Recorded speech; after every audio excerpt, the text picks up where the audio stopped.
Welcome to Learning English, a daily 30-minute program from the Voice of America. I'm Brian Lynn. I'm Anna Mateo. This program is made for English learners, so we speak a bit slower, and we use words and sentences especially written for people learning English. Here are the stories we have for you on today's program. John Russell talks about the history and importance of the U.S. city of Philadelphia. Jill Robbins brings us a science story. She talks about how scientists have linked a gene to human speech. For words in their stories, we learn about green expressions from Warren Shear. My co-host Brian will return with a short history of moon landings. We will end our 30 minutes together with the lesson of the day.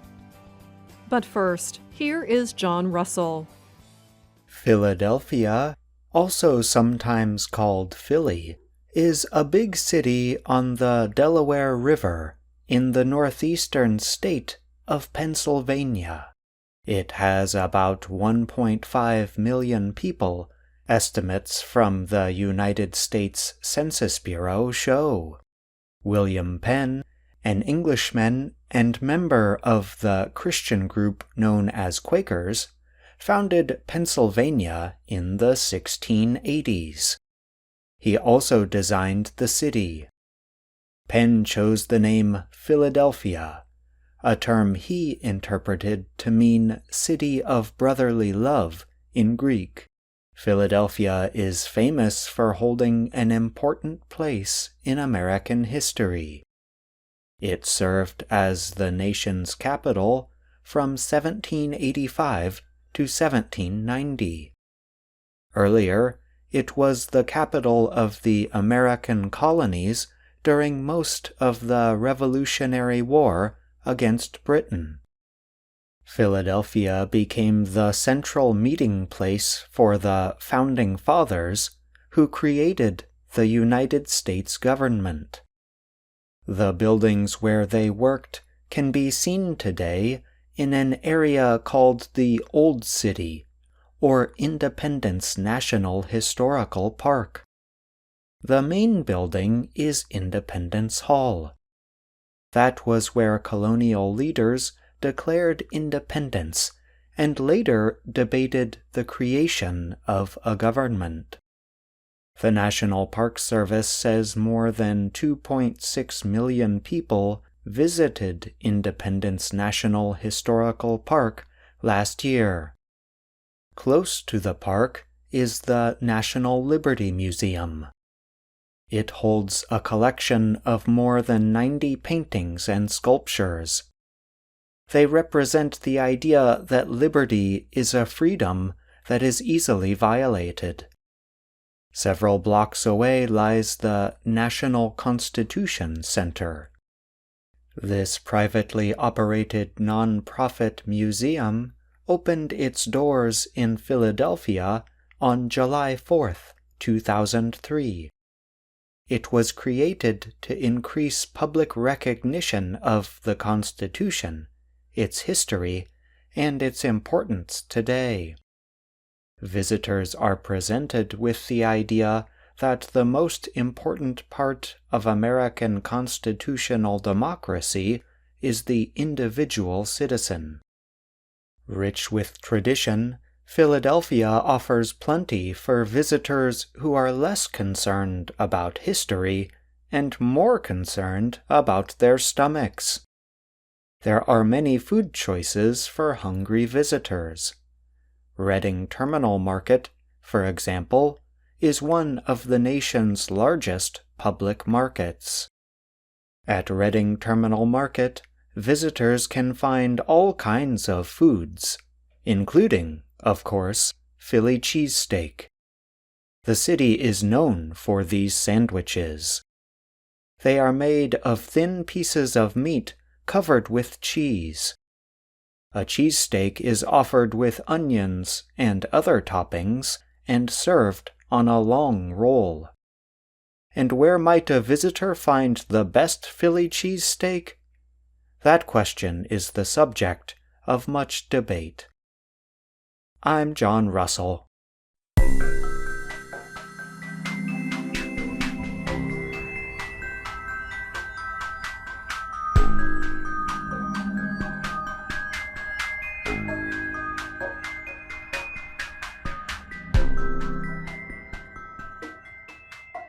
A new study suggests the beginnings of human speech are linked to genetics.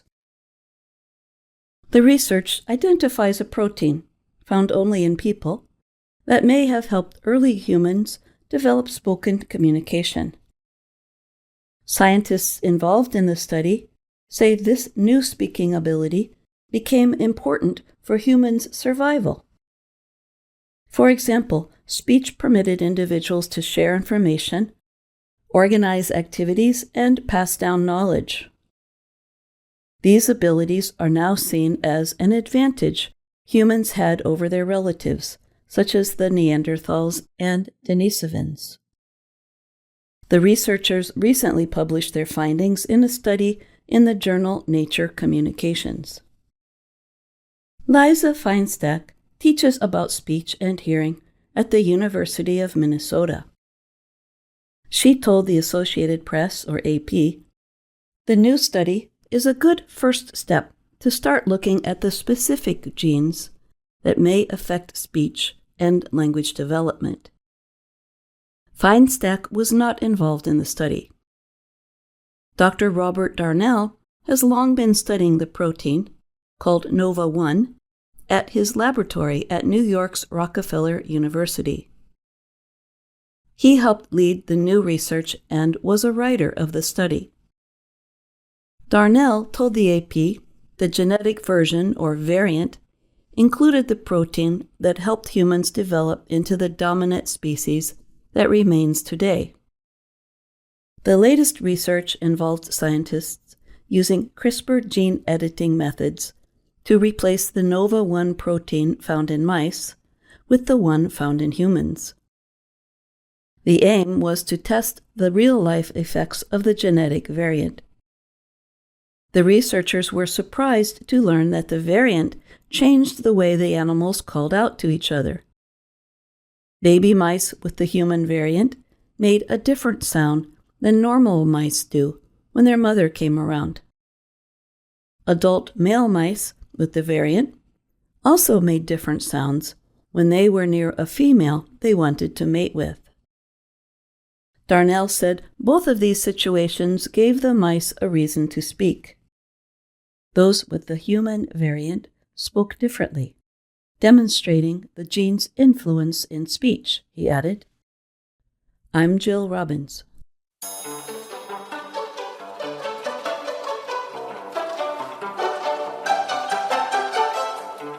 Now, the VOA Learning English program, Words and Their Stories. Today, we talk about a color found all throughout nature, green. Green is also very common in American English. Let's hear Warren Shear read a story about these colorful expressions. Green is an important color in nature. It is the color of grass and the leaves on trees. It is also the color of most growing plants. Sometimes the word green means young, fresh, and growing. Sometimes it describes something that is not yet ripe or finished.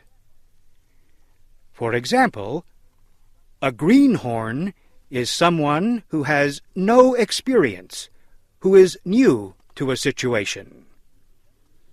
In the 15th century, a greenhorn was a young cow or ox whose horns had not yet developed.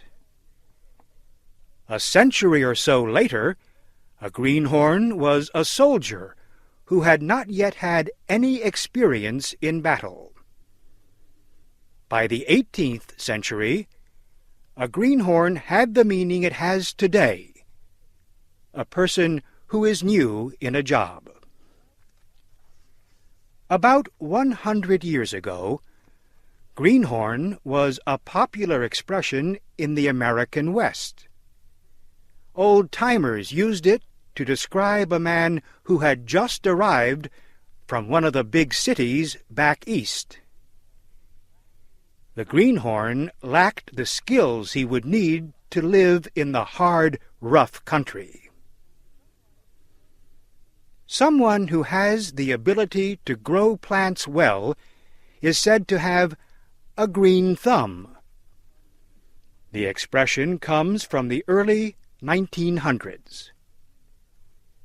A person with a green thumb seems to have a magic touch that makes plants grow quickly and well. You might say that the woman next door has a green thumb if her garden continues to grow long after your plants have died. The Green Revolution is the name given some years ago to the development of new kinds of rice and other grains. The new plants produced much larger crops. The Green Revolution was the result of hard work by agricultural scientists who had green thumbs. Green is also the color used to describe the powerful emotion jealousy. The green-eyed monster is not a frightening creature from outer space. It is an expression used about 400 years ago by British writer William Shakespeare in his play Othello. It describes the unpleasant feeling a person has when someone has something he wants. A young man may suffer from the green-eyed monster if his girlfriend begins going out with someone else. Or that green-eyed monster may affect your friend if you get a pay raise and she does not. In most places in the world, a green light is a sign to move ahead. A green light on a traffic signal means your car can continue on. In everyday speech, a green light means approval to continue with a project. We want you to know we have a green light to continue this series next week. And that's all the time we have for this Words and Their Stories. Don't forget to tune in again for another story about American English expressions. Until next time, I'm Anna Mateo.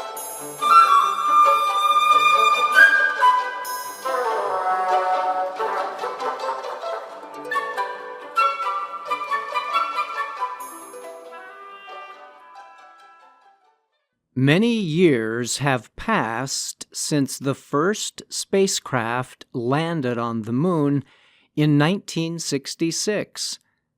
From then until now, there have been many additional attempts, with some succeeding and others failing. Here is a short history of some of these attempts. The Soviet Union's Luna 9 spacecraft was the first to land on the Moon. It touched down on the lunar surface in 1966. The landing came after several other Soviet spacecraft either did not reach the Moon or crashed on the surface. The American Space Agency, NASA, says Luna 9 was the first spacecraft to carry out a soft landing on the Moon. It was also the first to send photographic data from the Moon's surface to Earth. Luna 9's landing proved the lunar surface could support the weight of a lander and that an object would not sink into a loose layer of dust, as some models predicted, NASA said. In May 1966, the United States followed with its Surveyor 1 mission. NASA describes this effort as the first of a series of 7 robotic spacecraft sent to the Moon to gather data in preparation for NASA's Apollo missions. The successful soft landing of Surveyor 1 was one of the great successes of NASA's early lunar and interplanetary program. Both the U.S. and Soviet Union had other successful robotic landings. Next, the countries aimed to be the first to land humans on the Moon. In 1969, NASA successfully landed Apollo 11 astronauts Neil Armstrong and Buzz Aldrin on the Moon. The U.S. Apollo program sent 12 astronauts to explore the Moon over 6 missions. Apollo 17 was the last in 1972. The U.S. is still the only country to land humans on the Moon. NASA officials say the agency's Artemis program aims to return astronauts to the lunar surface possibly by the end of 2026. In 2013, China became the 3rd country to successfully land a spacecraft on the Moon. China landed an exploring vehicle, or rover, named Yutu that year. China followed with the Yutu-2 rover in 2019, this time touching down on the Moon's unexplored far side. In 2020, China successfully returned samples of rock and dirt collected by the rovers. The mission returned about 1.7 kilograms of lunar material collected from the near side of the Moon. Then in 2024, another mission returned rock and soil samples from the less explored far side of the Moon. China has said it aims to land its astronauts on the Moon by 2030. In 2023, Russia tried its first moon landing in nearly 50 years. The Luna 25 spacecraft was attempting to land near the lunar South Pole, but it is believed to have crash-landed on the Moon's surface. The country's last effort before that, Luna 24 in 1976, landed successfully and returned moon rocks to Earth.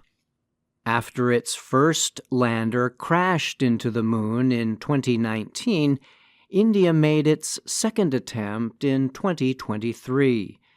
The country successfully landed its Chandrayaan-3 spacecraft on the lunar surface. The mission made India the 4th nation to complete a moon landing. In January 2024, Japan became the 5th country to successfully land a spacecraft on the Moon. But the slim spacecraft landed upside down. This caused some power and communication problems, but the lander was able to operate for a short time. I'm Brian Lynn.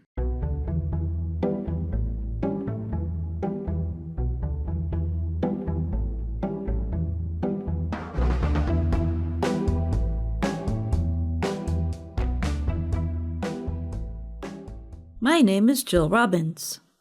And I'm Andrew Smith. You're listening to the Lesson of the Day on the Learning English podcast.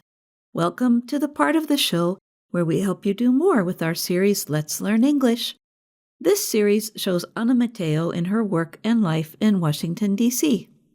Today, we're going to talk about a scene from Lesson 42 of the series.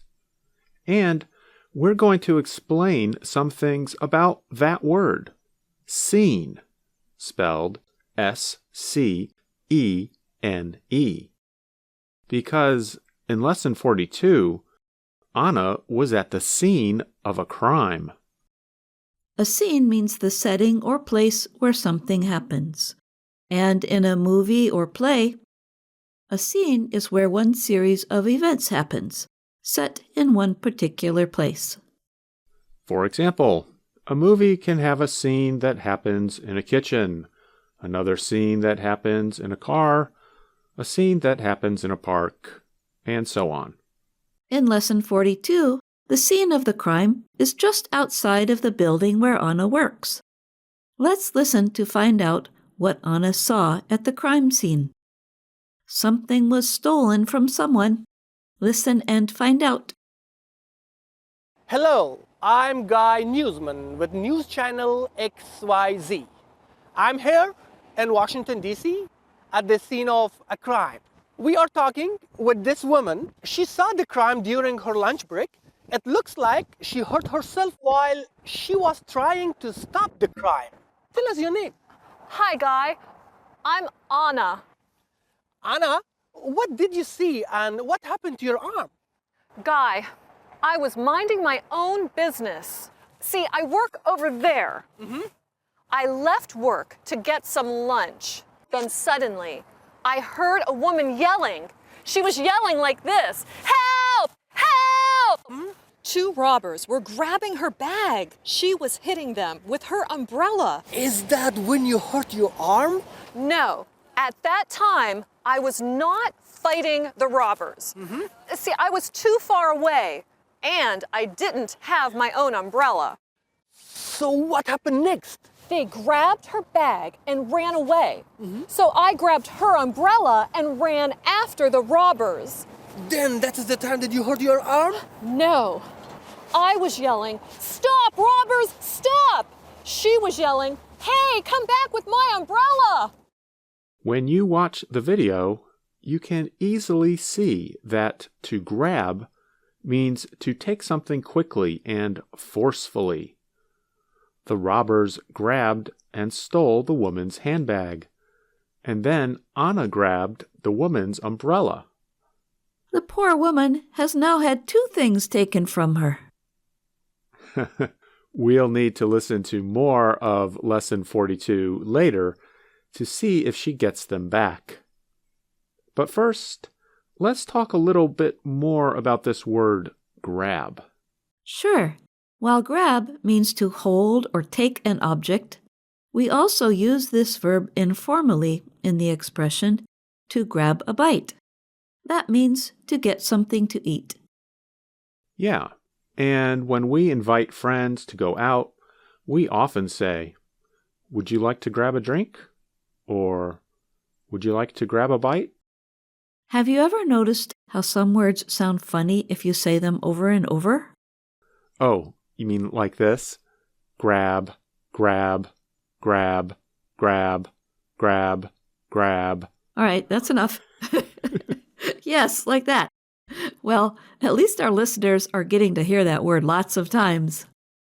I think we might be digressing, or getting away from the story of the crime scene.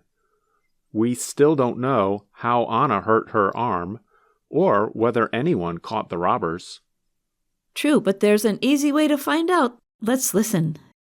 Then that is the time that you hurt your arm? No, I was yelling, "Stop, robbers, stop!" She was yelling, "Hey, come back with my umbrella!" Were you afraid? I had no time to be afraid, Guy. Well, I had time while I was resting on a bench. I had a lot of time. Then what happened? The robbers got on a bus, so I ran after the bus. While I was running, I tripped and fell. And that is the time that you hurt your arm? No. While I was lying on the ground, someone stepped on my arm. Ouch, that's too bad. Yeah, and they didn't apologize. Well, then the robbers got themselves kicked off the bus. Why? They didn't pay. You've got to pay when you get on a bus. The police came and took them away. And that's when you hurt your arm? No. Then when did you hurt yourself? Well, Guy, by this time, I was feeling very hungry. So I went to my office to get a snack. Anna, I'm calling for help right now. Hello, yes, please come right away. My coworker is stuck in a vending machine. You hurt your arm in a vending machine buying a bag of chips? I was really hungry, and the bag was stuck. I had to... That's all from News Channel XYZ. This is Guy Newsman saying goodbye. Okay, we have to find ourselves another story, guys. Until next time. Hi, Mom. So, just to be clear, a vending machine has snacks in it, like bags of chips, nuts, or candy bars. You pay for the snacks at the machine, and the machine moves the snack into a place where you can reach it. But like Anna said, sometimes the snacks get stuck, and then you can't reach them, even after you paid. And that's when people sometimes hurt themselves, the way Anna hurt herself, by trying to get the snack that is stuck. I once heard about a man who seriously hurt himself by pulling so hard on a vending machine that the machine tipped over and fell on top of him. That's a high price to pay for a snack. We sometimes do things to ourselves that we wish we didn't do. Jill, I noticed that we just used the pronouns themselves, herself, himself, and ourselves.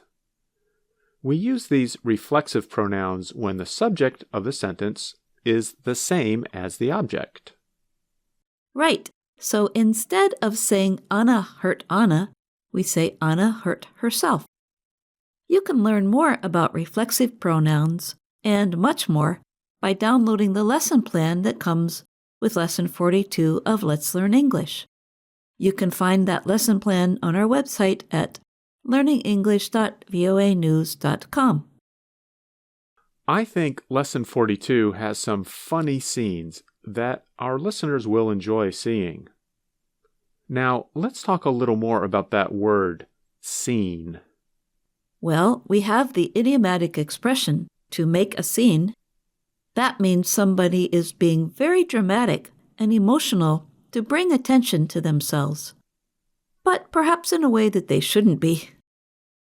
When we say someone is making a scene, we are usually criticizing them for being too emotional or upsetting the people around them.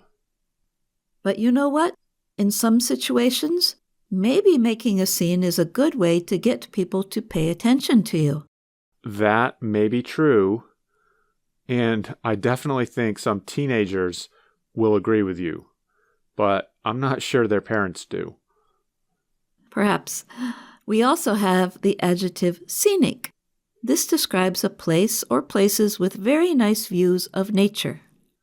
In the eastern United States, we have a scenic highway called the Blue Ridge Parkway. The road goes near the mountaintops of the Appalachian Mountains for hundreds of kilometers. Have you ever driven on the Blue Ridge Parkway, Jill? I have. And from this scenic highway, can you guess what you can see? What can I see from this scenic highway? Well, I can see lots of scenery. That's spelled S-C-E-N-E-R-Y. Scenery is just another word for the view of nature that you can see. I'm Jill Robbins. And I'm Andrew Smith. And that's all the time we have for today's show. Thanks for listening. Some content in today's show is from the Associated Press or Reuters News Agency. And don't forget to join us again tomorrow, when we will have more stories from around the world, aimed at helping you learn English. I'm Anna Mateo. And I'm Brian Lynn.